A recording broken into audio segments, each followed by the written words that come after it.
கிருஷ்ணகிரி மாவட்டத்தை சேர்ந்த பாஜக, திமுக மற்றும் மார்க்சிஸ்ட் கட்சிகளை சேர்ந்த அதன் உறுப்பினர்கள் அக்கட்சிகளில் இருந்து விலகி கழக பொதுச் செயலாளர் எடப்பாடி பழனிசாமி முன்னிலையில் அதிமுகவில் இணைந்தனர். அதிமுக துணை பொதுச் செயலாளரும் முன்னாள் அமைச்சருமான KP முனுசாமி ஏற்பாட்டில் பாஜக ST பிரிவு மாநில செயலாளரும் குறும்பர் சங்கத்தின் மாநில தலைவருமான பாப்பண்ணா தலைமையில் இந்திய கம்யூனிஸ்ட் கட்சியை சேர்ந்த தாவாக்கரை ஊராட்சி மன்ற தலைவர் யசோதா பத்தியம்மா, அனுமதபுரம் ஊராட்சி மன்ற தலைவர் யசோதாமணி, குத்துமரணப்பள்ளி ஊராட்சி மன்ற தலைவர் லட்சுமி முரளி, இருதுகோட்டை ஊராட்சி மன்ற தலைவர் சதீஷ், பாஜகவை சேர்ந்த பேலூர் ஊராட்சி மன்ற தலைவர் சங்கீதா வெங்கட்ராமன், திமுகவை சேர்ந்த கோலட்டி ஊராட்சி மன்ற தலைவர் நாராயணப்பா உள்ளிட்ட 30க்கும் மேற்பட்டோர் அக்கட்சிகளில் இருந்து விலகி கழக பொதுச் செயலாளர் எடப்பாடி பழனிசாமி முன்னிலையில் அதிமுகவில் இணைந்தனர். புதிதாக கழகத்தில் இணைந்தவர்களுக்கு பொதுச் செயலாளர் எடப்பாடி பழனிசாமி அதிமுக துண்டு அணிவித்து வரவேற்று வாழ்த்து தெரிவித்தார். இந்த நிகழ்வின் போது முன்னாள் அமைச்சர் பாலகிருஷ்ண ரெட்டி, மாநில பொதுக்குழு உறுப்பினர் சதீஷ்குமார்,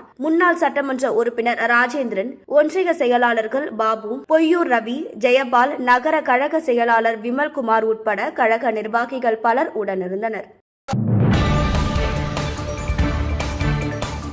செய்திகளை உடனுக்குடன் தெரிந்து கொள்ள நமது அம்மா இணையதள தொலைக்காட்சியை சப்ஸ்கிரைப் செய்து அருகில் உள்ள பெல் ஐகானை